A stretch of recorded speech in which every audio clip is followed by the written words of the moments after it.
Supreme court के justice Mansoor Ali Shah ने कहा है कि आइन कहता है कि अदलिया को मुकम्मल तौर पर आज़ाद होना चाहिए, आज़ाद अदलिया होनी चाहिए जो सस्ता इंसाफ दे। अब उसके बाद उन्होंने साथ ही ये भी कहा है कि जो भी जज परफॉर्म नहीं कर रहा उसे फारिग कर देना चाहिए। इरफान कादिर साहब हमारे साथ मौजूद हैं, उनसे जानते हैं कि उनके इस बयान पर उनका क्या एनालिसिस है। इरफान साहब अस्सलाम वालेकुम। जी वालेकुम सलाम। सर, इनके बयान पे, मंसूर अली शाह साहब के इस बयान पे आप क्या कहते हैं? कैसे तयन किया जा सकता है कि कौन सा जज परफॉर्म कर रहा है या नहीं कर रहा? देखें, यहाँ पे जजेस को निकालने का एक ही तरीका है और वो है सुप्रीम जुडिशल काउंसिल इंक्वायरी के बाद अगर इस नतीजे पे पहुंचे कि किसी जज ने मिसकॉन्डक्ट किया है तो फिर ही उसको निकाला जा सकता है। अब अगर कोई जज परफॉर्म नहीं कर रहा तो उसकी परफॉर्मेंस अगर अच्छी नहीं तो उसके फैसलों को बुनियाद बना के क्या उसको निकाला जा सकता है कि नहीं निकाला जा सकता, ये भी देखने वाली चीज है। लेकिन अगर रिपीटेडली ऐसे फैसले आते हैं या पता चलता है कि वो एक जज फैसले ही नहीं कर रहा तो कोई ना कोई फिर तरीकाकार वजह करना होगा उनको हटाने का, क्योंकि फिलहाल तो हटाया जा सकता है जज को कि अगर जज अपनी कैपेसिटी जो है फैसला करने की वो खो दे, यानी ज़हनी तौर पे वो मफलूज हो जाए तो फिर ही उसको हटाया जा सकता है। लेकिन अगर उसकी performance up to the mark नहीं है तो वो फिर अगर आप कंसिस्टेंटली देखते हैं कि वो काम नहीं कर रहा तो ये भी एक मिसकॉन्डक्ट का चार्ज बन सकता है और उसको लेकिन सुप्रीम जुडिशल काउंसिल इस तरह के जज को निकाल सकती है और वो बड़ी लेंथी प्रोसीडिंग्स होती हैं। और अगर एक से ज्यादा जजेस हैं जो उनके मुताबिक काम नहीं कर रहे तो फिर काफी वक्त सुप्रीम जुडिशल काउंसिल को दरकार होगा, काफी वक्त दरकार होगा। हमें तैमूर मलिक साहब ने भी, इरफान साहब, हमें तैमूर मलिक साहब ने भी ज्वाइन किया है, लेकिन उनसे गुफ्तगू का आगाज करने से पहले मैं चाहूंगा कि नाजरीन को भी अपडेट करे कि जस्टिस मंसूर अली शाह का क्या वो स्टेटमेंट क्या थी। जरा आवाम को भी ऑन बोर्ड लेके चलते हैं, तो वो स्टेटमेंट सुनते हैं और फिर जो है गुफ्तगू आगे बढ़ाते हैं। 2.4 मिलियन केसेस पेंडिंग है पाकिस्तान में। वो ये है कि जो जज परफॉर्म नहीं कर रहा निकाल के बाहर करें उसे। ये नहीं हो सकता कि एक जज परफॉर्म नहीं कर रहा अब आप बैठे रहे जी अगले 20 साल इस सिस्टम में। क्यों बैठे रहे? अगर एक जज इनकॉम्पिटेंट है, स्लगिश है, he does not work, for misconduct he should be thrown out immediately, and no incompetence and no corruption should be tolerated. Zero tolerance for this. Superior courts में 4000 केसेस डेली फाइल हो रहे हैं। 4000 sanction strength है सारे पाकिस्तान के, civil court से लेके supreme court तक 4000 जज है, जिसमें से 3000 इस वक्त काम कर रहा है, बाकी अपॉइंटमेंट से भी नहीं हुई। इनके प्रीएम्बल में ये लिखा हुआ है कि जुडिशरी जो होगी वो इंडिपेंडेंट, फुली इंडिपेंडेंट होनी चाहिए। ये बहुत इंपॉर्टेंट एक प्रिंसिपल है, एक फंडामेंटल प्रिंसिपल है जिसको हमने अचीव करना है। एक सिस्टम के ताबे नहीं होंगे हम आगे प्रोग्रेस नहीं कर सकते। और ये इंडिविजुअलिस्टिक थॉट्स जो हैं इदारे को चलाने की, इसको हमें भूलना पड़ेगा। ख़वातीन और हज़रात, आपने ये जो है उनकी भी स्टेटमेंट सुनी है। तैमूर मलिक साहब आपके पास आएंगे। इरफान साहब जैसे जो बात कर रहे थे, अब हमारे पास ये भी है कि प्रेशर भी होता है, केसेस की तादाद भी ज़्यादा है, जज भी कम है, कोर्ट्स भी कम है और ज़ेर इल्तवा केसेस की तादाद भी बहुत ज़्यादा है। तैमूर साहब, इनको किस तरीके से आप रिजॉल्व होते हुए देख रहे हैं? पहले तो मैं कहूँगा कि जी मंसूर अली शाह साहब से पाकिस्तान की अदलिया की जानिब से, अवाम की जानिब से बहुत ज़्यादा तवक्कुआत हैं। जब वो अगले चीफ जस्टिस ऑफ पाकिस्तान बनेंगे, अभी भी वो सीनियर जज हैं, तो उनकी बात वजन रखती है। और वो बिल्कुल दुरुस्त कह रहे हैं कि अभी तो जजेस की असामियाँ इतनी खाली हैं। हम ये 12 बात कर चुके हैं, मेरे जैसे इरफान कादिर जैसे वकील भी, कि लाहौर हाई कोर्ट की सैंक्शन स्ट्रेंथ 60 जजेस की है, उसमें से 22 इस वक्त खाली असामियाँ हैं। तो ये सवाल तो खैर मैं सुप्रीम कोर्ट के जजेस से भी और लाहौर हाई कोर्ट के चीफ जस्टिस और सीनियर जजेस से भी पूछूंगा कि उन 22 असामियों को तो फुल करें। फिर उन्होंने खुद कहा, मंसूर अली शाह साहब ने, कि जी 4000 में से 1000 के करीब इस वक्त खाली असामियां हैं पूरी डिस्ट्रिक्ट जुडिशरी की, तो वो क्यों नहीं पुर की जा रही? उनको फिल करना जरूरी है ताकि इंसाफ जो है वो फराहम हो सके लोगों को। अगर 4000 नए केसेस रोज की बुनियाद के ऊपर दायर किए जा रहे हैं पूरे पाकिस्तान में, तो उनको निपटाने के लिए जो सैंक्शन स्ट्रेंथ है, जो कानून जितने जजेस की इजाजत देता है, उनको तो आप अपॉइंट करें। फिर अगली चीज ये है कि इरफान कादिर साहब ने कहा और दुरुस्त कहा कि सुपीरियर कोर्ट के जजेस के लिए तो एक ही तरीका है कि मिसकॉन्डक्ट वगैरह की बेसिस के ऊपर आप सुप्रीम जुडिशल काउंसिल के तहत एक्शन लें। लेकिन मेरे ख्याल में जस्टिस मंसूर अली शाह ने जो बात की है वो सिर्फ सुपीरियर जजेस की नहीं की है, उन्होंने डिस्ट्रिक्ट जुडिशरी के जजेस की भी की है। ज्यादातर सिविल मुकदमा जो है सिविल कोर्ट्स के अंदर, लोअर कोर्ट्स के अंदर तारीख पे तारीख पड़ती रहती है और मुकदमा चलते ही नहीं है कई साल। Exactly. तो उनके लिए तरीकेकार डिसिप्लिनरी एक्शन भी हो सकता है, उनके लिए आपको सुप्रीम जुडिशियल काउंसिल की जरूरत नहीं है। और ये जो एडमिनिस्ट्रेटिव जजेस होते हैं हाई कोर्ट के और जो चीफ जस्टिस होते हैं वो रखते हैं ये ताकत कि वो उनके ऊपर डिसिप्लिनरी एक्शन लेके यहाँ पे मंसूर अली शाह साहब की एक और बयान भी था कि the introduction of technology in the judicial system, IT के जरिए, आर्टिफिशियल इंटेलिजेंस के जरिए, रिसर्च के जरिए जो है केसेस को भी निपटाया जा सकता है। इरफान कादिर साहब, टेक्नोलॉजी के साथ आगे मूव ऑन करना कितना जरूरी है इस वक्त पाकिस्तान के लिए, स्पेशली जुडिशरी? मैं समझता हूँ कि बहुत जरूरी है टेक्नोलॉजी के साथ मूव ऑन करना, बिकॉज टेक्नोलॉजी में अगर आप पीछे रह जाएंगे तो आप अपनी जो मैनेजमेंट है अपने मामलात की, खास तौर पे केस मैनेजमेंट, वो पॉसिबल नहीं है। और आजकल टेक्नोलॉजी से जजेस की परफॉर्मेंस का भी पता चल सकता है और उससे और भी बड़ी मदद मिल सकती है। फिर आर्टिफिशियल इंटेलिजेंस को यूज किया जा रहा है और अभी मैं सुन रहा था कुछ दिन पहले चीफ जस्टिस ऑफ इंडिया को, वो भी बड़ा एम्फसाइज कर रहे थे कि आर्टिफिशियल इंटेलिजेंस जो है उसका हमें बिल्कुल फायदा उठाना चाहिए, फायदा हासिल करना चाहिए। तो ऑब्वियसली टेक्नोलॉजी में जो पीछे आजकल वो हर काम में पीछे है, तो इसलिए मैं समझता हूँ कि टेक्नोलॉजी बहुत इम्पोर्टेंट है। और आने वाले दिनों में जैसे कि तैमूर साहब फरमा रहे हैं कि बैकलॉग वाकई बहुत ज्यादा है और जो असामियां जो खाली हैं उनको फौरन पुर करना चाहिए। और आने वाले दिनों में जो भी अपॉइंटमेंट्स होनी है जुडिशरी में वो अच्छे कॉम्पिटेंट लोगों की होनी चाहिए, क्योंकि माजी में जिस तरीके से अपॉइंटमेंट्स हुई हैं उसके बारे में मेरे बहुत शदीद तहफ़्फ़ुज़ात रहे हैं। मैं कहता हूँ ठीक है कि आप उन्हीं को लगाते हैं जिनको आप जानते हैं, उसमें तो चलो कोई हर्ज नहीं है, लेकिन खुदारा उन लोगों को लगाएं जिनमें पोटेंशियल हो। कई दफा आप सिर्फ इसलिए लगा देते हैं कि आप किसी को जानते हैं और जिसको नहीं जानते आप कहते हैं कि आपको पोटेंशियल का पता नहीं है, लेकिन जिनको जानते हैं एटलीस्ट उनका पोटेंशियल होना चाहिए कि जब वो वहाँ है तो वो डिलीवर करें। लेकिन इकरबा परवरी इतनी ज्यादा हो चुकी है कि हम अपने करीबियों को खुश करने के लिए ऐसे लोगों को भी जज बना देते हैं जिनकी कैपेसिटी नहीं होती, जो कि डिलीवर नहीं कर सकते। और पीछे ऐसे चीफ जस्टिस आए हैं जिन्होंने कई 100 ऑर्डर जो है वो लिखे ही नहीं और वो बगैर लिखे हुए चले गए।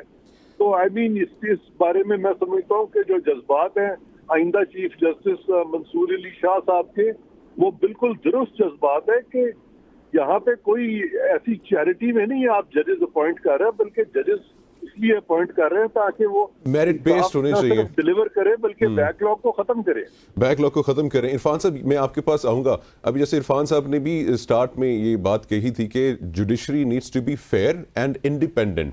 तैमूर साहब, अभी जो एक हमने भी लेटेस्ट खबर ये भी सुनी है, जस्टिस बाबर सत्तार से ऑडियो लीक्स केस से अलहदा होने की दरख्वास्त भी की गई है। अब ये दरख्वास्त क्यों की गई है, इसके पीछे क्या एक लॉजिक है, आपको क्या समझ में आता है और इसका क्या फ्यूचर देख रहे हैं? देखें, पहली चीज तो ये है कि जस्टिस बाबर सत्तार बहुत एक काबिल एहतराम और काबिल जज हैं। आपके पास कितने जजेस हैं जो कि ऑक्सफोर्ड और हार्वर्ड जैसी यूनिवर्सिटी दोनों से फारिगुल तहसील हैं, पढ़े हुए हैं और उन्होंने अपना नाम कमाया है वकालत के पेशे में भी और फिर एज अ जज भी।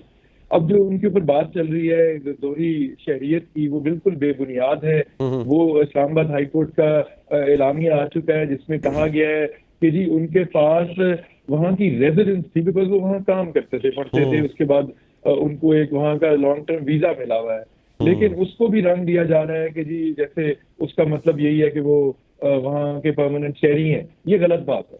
तो आई थिंक इन बुनियादों के ऊपर शायद सियासी बुनियादों के ऊपर उनके ऊपर एतराज उठाए जा रहे हैं। हालांकि हमें सबको पता है कि जस्टिस बाबर सत्तार की कोई सियासी वाबस्तगी उस तरह नहीं है। वो हमेशा खुल के बात करते हैं, तनकीद करते हैं और अपने फैसलों के थ्रू बोलते रहे। सो मेरे ख्याल में ये गलत है। लेकिन अगर किसी ने एतराज किया है तो जुडिशरी का और इंडिपेंडेंस ऑफ जुडिशरी का हुस्न यही है कि जजेस इस पर फैसला कर सकते हैं। अगर वो समझते हैं कि इस तरह के किसी इतराज से केस पे असर अंदाज होने का खदशा है तो वो अपने आप को इससे अलहदा खुद भी कर सकते हैं। बाकी बात जो टेक्नोलॉजी की हुई, मैं बिल्कुल तारीफ करूंगा इरफान कादिर साहब की बात की टेक्नोलॉजी बहुत जरूरी है जी। देखें कोविड की वजह से वीडियो कॉन्फ्रेंसिंग शुरू हो गई सुप्रीम कोर्ट के केसेस की भी। अब कराची और लाहौर के वकील जो है वहां से पेश हो सकते हैं इस्लामाबाद में चीफ जस्टिस के सामने भी। लेकिन केस मैनेजमेंट जो है, जो सारी आपकी डिजिटाइजेशन है ऑफ द केसेस और जो सबमिशंस होती हैं, वकील इतना पेपर वर्क है सारी अदालतों में, वो एनवायरनमेंट के भी खिलाफ है, उसका ट्रांसपेरेंसी की भी रिक्वायरमेंट्स पूरी नहीं होती। तो टेक्नोलॉजी जो है वो इन सब मकासद के लिए और इंडिपेंडेंस ऑफ जुडिशरी और रूल ऑफ लॉ सही मायनों में पाकिस्तान में एस्टेब्लिश करने के लिए इंतहाई जरूरी है। इंतहाई जरूरी है। ईज ऑफ जुडिशियल प्रोसीडिंग के लिए नहीं, इंडिपेंडेंस ऑफ जुडिशरी के लिए भी जरूरी है। इरफान कादी साहब, आपकी जानिब आऊंगी। कल भी एक इम्पोर्टेंट समाअत होने जा रही है जजेस के खत से मुतालिक। व्हाट डू यू थिंक कि उसमें कोई अहम डेवलपमेंट हमारे सामने आएगी? क्योंकि आई थिंक कि ये वो केस है जिससे अवाम भी बहुत ज्यादा एक्सपेक्टेशंस लेके बैठे हुए हैं। देखें, जहां किसी जज के खिलाफ कोई वायलेशन होती है लॉ की, तो उस पे ये नहीं होता कि सारी जो इंस्टीट्यूशन है वो एक इंस्टीट्यूशनल रिस्पांस देना शुरू कर दे। जी।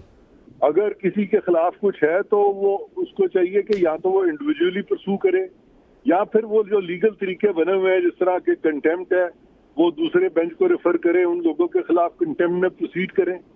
लेकिन ये कि एज इफ के एक इदारा जो है उसकी किसी दूसरे इदारे से फ्रिक्शन हो गई है तो उसके लिए कोई कलेक्टिव रिस्पांस, तो कॉन्स्टिट्यूशन में इसका कोई अमल दखल नहीं है। और जहाँ पे कि इस तरह की फ्रिक्शंस क्रिएट होती हैं दुनिया में, मसलन के पार्लियामेंट जो है मुकन्ना या एग्जीक्यूटिव या जुडिशरी के दरमियान अगर कुछ फ्रिक्शन अव्वल तो होती ही नहीं है, डेवलप्ड वर्ल्ड में तो ये नहीं होता।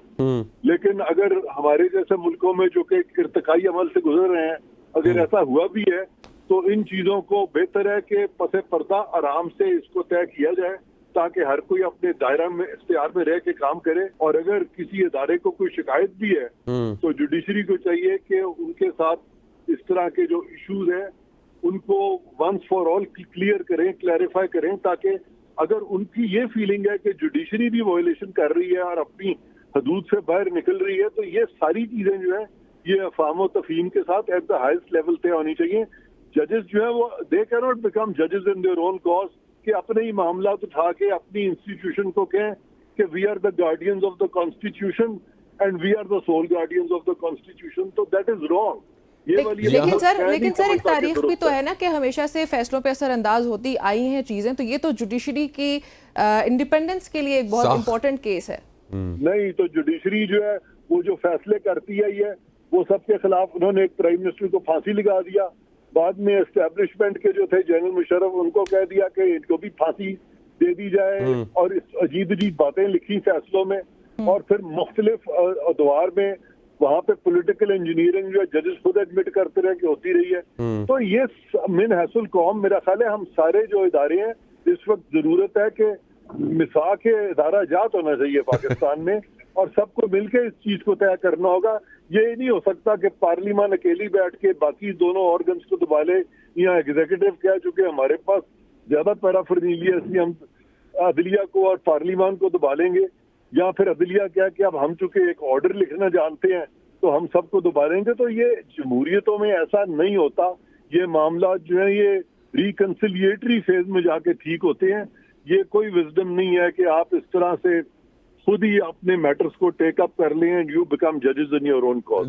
जजेस इन योर ओन कॉज, बड़ी अच्छी आपने ये जो एक एनालिसिस किया है तैमूर साहब। मेरिट एंड जजेस एंड जितने भी इंस्टीट्यूशंस हैं अपने दायरे से बाहर निकल के जो एक सेंस समझ में आती है एक ले मैन को, वो ये कि हर इदारा दूसरे इदारे के ऊपर हावी होना चाहता है।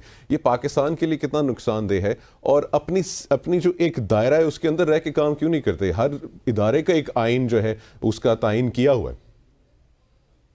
देखें, सेपरेशन ऑफ पावर्स जो है वो बहुत एक अहम जूस है पाकिस्तान के कॉन्स्टिट्यूशन का, पाकिस्तान के आइन का, और बिल्कुल इदारों को अपने हदूद में रह के काम करना चाहिए। इसी में पाकिस्तान की सालमियत है। पाकिस्तान की जहां तक जुडिशरी है, यह एक वेस्टर्न टर्म है जो कॉइन हुई है, जुडिशियल इंपीरियलिज्म। तो पाकिस्तान में हमने ऐसे भी अदवार देखे हैं जबकि हम किसी मिलिट्री डिक्टेटरशिप नहीं बल्कि जुडिशियल इंपीरियलिज्म का भी शिकार रहे हैं। तो पाकिस्तान में हर इंस्टीट्यूशन को अपनी हदूद में काम करना चाहिए, बिल्कुल करना चाहिए।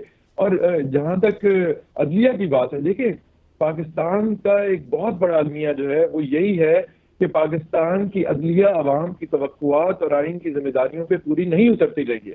ذوالفقار علی بھٹو کو 4 دہائیوں بعد انصاف ملا ہے. ہم روز کیسز میں سیاسی نوعیت کے کیسز میں بھی پیش ہو رہے ہیں اور دیکھ رہے ہیں کئی چیزوں میں الیکشن پٹیشنز میں اس وقت ابھی بھی پیش ہو کے ہٹا ہوں. چیزیں اتنی سلو چلتی ہیں کہ اگلا پارلیمان آ جاتا ہے اور پچھلے پارلیمان کے الیکشن ڈسپیوٹس ریزالو نہیں ہوئے ہوتے.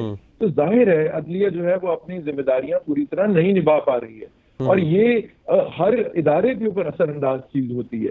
عدلیہ نے ہے جو ہمارے پاس 1 منٹ ہے تیمور صاحب اور عرفان صاحب، آپ دونوں سے میں نے ایک ان پٹ لینا ہے. بڑا سمپل سا سوال ہے. پاس میں بہت ساری غلطیاں ہوئی ہیں، ہر اداروں کی طرف سے ہوئی ہیں. اکاؤنٹیبلٹی کتنی امپورٹنٹ ہے فار سیکیورنگ دا فیوچر؟ تیمور صاحب 30 سیکنڈز، پھر عرفان صاحب سے لے لیں. بالکل جی، اکاؤنٹیبلٹی از کی ٹو ایوری تھنگ. اکاؤنٹیبلٹی ہر ادارے کے اندر ضروری ہے اور وہ چاہے جوڈیشری ہو، اور میں یہ کہوں گا خالی جوڈیشری ہی نہیں، وکیل جو ہیں as officers of the court are very important part of the judicial system of the country. So وکیلوں کی بھی اکاؤنٹیبلٹی بڑی ضروری ہے. ہمارے ہاں تو وکیل الیکشن اپنے بار کے الیکشن کے بعد کلاشنکوف کی فائرنگ کر رہے ہوتے ہیں، ایریئر فائرنگ باہر مس کانڈکٹ کے مرتکب ہو رہے ہوتے ہیں، ان کے اوپر بھی کوئی کارروائی نہیں ہوتی. رائٹ سر، تیمور صاحب بہت بہت شکریہ. عرفان صاحب last 30 second, same question, accountability کتنی ضروری ہے؟ جی یہ مجھ سے پوچھ رہے ہیں؟ جی آپ سے پورا. جی اکاؤنٹیبلٹی میں سمجھتا ہوں ضروری ہے، لیکن اکاؤنٹیبلٹی اس قسم کی ہونی چاہیے کہ ان وکیلوں کی ہونی چاہیے جو کہ بدتمیزی کرتے ہیں. ان کی اکاؤنٹیبلٹی نہیں ہونی چاہیے جو آپ سے ڈس ایگری کرتے ہیں. یہاں پہ جو بدتمیز وکلا ہیں، جیسے کہ تیمور ملک صاحب بڑا صحیح فرما رہے ہیں کہ وہ باقاعدہ غنڈہ گردی میں انڈلج کرنا شروع کر دیتے ہیں، وہ لیڈر بن جاتے ہیں، ان کو تو کچھ کہتا نہیں ہے. اور جو بندہ محنت کر کے تیاری کر کے آتا ہے اور ججز سے اگر ان کا ڈس ایگریمنٹ ہوتا ہے تو ان کے وہ جو لائسنسز ہیں وہ سسپینڈ کر دیے جاتے ہیں، ان کو کنٹیمپٹ ٹریپ میں لینے کی کوشش کی جاتی ہے، ان کو ڈرایا دھمکایا جاتا ہے. میں وکٹم رہا ہوں اس چیز کا، لیکن کچھ کر نہیں سکا تھا سپریم کورٹ، کیونکہ وہ ججز تھے غلطی پہ. لیکن افسوس کی بات یہ ہے کہ جو ڈیسنٹ لوگ ہیں وہ اگر حق کی بات کرتے ہیں، قانون کی بات کرتے ہیں، اور کچھ ججز جو ہیں وہ ان کے مسلک سے یا ان کی تھنکنگ سے اگری نہیں کرتے تو وہ فورس کرتے ہیں ججز کہ وہ ان سے اگری کر جائیں. تو اس قسم کی دس از ناٹ این اکاؤنٹیبلٹی. یہ ایک قسم کی آپ جوڈیشل ڈکٹیٹرشپ اس طرح سے قائم کرتے ہیں. وہاں پہ یہ بالکل انہوں نے صحیح کہا تیمور ملک صاحب نے کہ لائر اتنا ہی امپورٹنٹ جزو ہے حصول انصاف کے لیے جتنا کہ جج ہے. ایک روسٹرم کے ایک طرف ہوتا ہے، دوسرا روسٹرم کے دوسری سائڈ پہ ہوتا ہے. لیکن یہ بینچ اور بار مل کے یہ چیریٹ آف ایڈمنسٹریشن آف جسٹس بنتی ہے، اور یہ دونوں ایک دوسرے پہ چیک ہیں. اگر ایک جو بینچ ہے وہ حاوی آ جائے گا بار پہ یا بار، بالکل صحیح فرمایا عرفان قادر صاحب آپ نے. عرفان قادر صاحب آپ کا بہت شکریہ. ہمارے پاس وقت کم ہے معذرت کے ساتھ، اور تیمور ملک سے بہت شکریہ. ناظرین، پاکستان کی عدلیہ کی یہ تاریخ ہے اور اس کو مزید بہتر کرنے کی ابھی بہت سارے سٹیپس ہمیں لینے کی ضرورت ہے.